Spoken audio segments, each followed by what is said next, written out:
Hello दोस्तों, आज हमारा चैप्टर है IUPAC नेम, जिसका फुल फॉर्म होता है international union of pure and applied chemistry.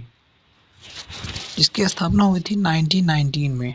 इसके जो लीडर थे जेवियर गार्सिया मार्टिनेज, जो कि स्पेन के रहने वाले थे। यह जो चैप्टर हमारा है पूरा कार्बन पर निर्भर है। कार्बन ही इसकी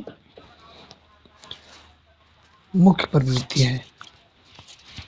चलिए आगे पढ़ते हैं। जिसे हम कार्बन जानते हैं, कार्बन को हम C से प्रदर्शित करते हैं। इसकी 4 वैलेंसी होती है, जिसे हम टेट्रा वैलेंसी या टेट्रा वैलेंट कहते हैं। टेट्रा मीन्स होता है 4, वैलेंस मीन्स वैलेंसी, जैसे कि आप 4 देख रहे हैं। इसकी 4 वैलेंसी होती है मुख्यतः। यदि कोई वैलेंसी फिल ना हो तो हम हाइड्रोजन लगाकर फिल करते हैं। हाइड्रोजन लगा करके हम वैलेंसी पूरा करते हैं। आगे देखते हैं। जैसा कि यहाँ पे दिखाया गया है, एक कंपाउंड दे करके C दे दिए गए। एक बैलेंस पर Br है ब्रोमीन, दूसरे पे क्लोरीन, तीसरी खाली है, चौथी है आयोडीन। यानी कि कह सकते हैं कि यहाँ इसकी एक बैलेंस खाली है, जिसे हम हाइड्रोजन लगाकर पूरा करेंगे तो ये पूरा फिल हो जाएगा। आगे देखते हैं। अगला जो इसका टॉपिक्स है ये रूट चेन है, जिसे रूट वर्ड भी कहते हैं। मतलब ये बताती है कि हमारा जो प्रोडक्ट है उसमें कार्बन की श्रृंखला कितनी बड़ी है, यानी कि कार्बन श्रृंखला कितनी लंबी है, कार्बन चेन कितना लंबा है।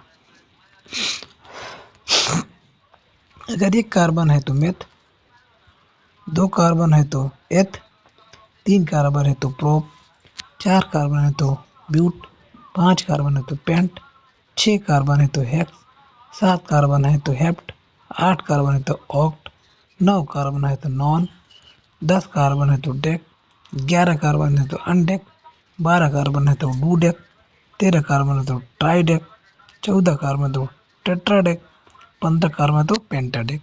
वैसे हमें डेक तक ही याद करने की ज़रूरत है, बाकी उसके बाद हायर क्लासेस की हैं।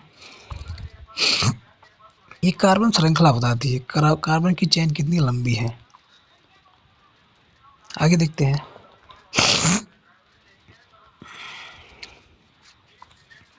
फिर आगे देखते हैं कार्बन बॉन्ड। कार्बन कार्बन के बीच में लगा हुआ बॉन्ड। अगर एक बॉन्ड है तो एन लिखेंगे, 2 बॉन्ड है तो इन लिखेंगे, 3 बॉन्ड है तो आइन लिखेंगे। अब हम नाम बनाना शुरू करते हैं। जैसे हमारे पास कार्बन सिंगल बॉन्ड कार्बन,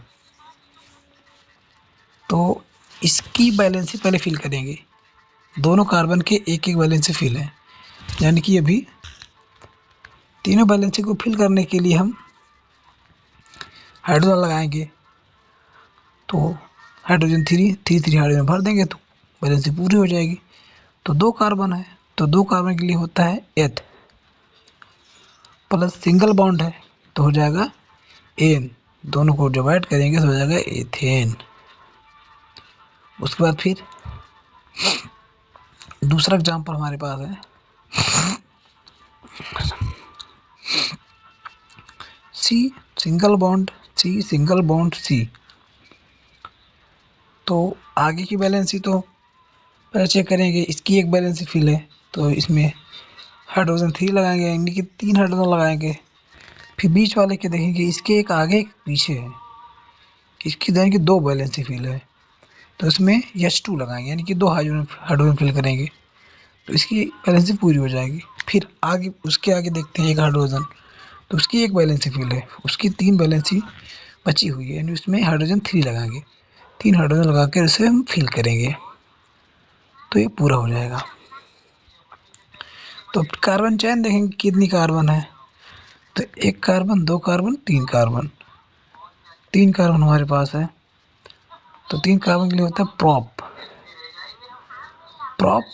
फिर अब इसके बीच देखेंगे किस बॉन्ड कौन सा लगा है, सिंगल बॉन्ड है, डबल बॉन्ड है, ट्रिपल बॉन्ड है, तो सिंगल बॉन्ड है।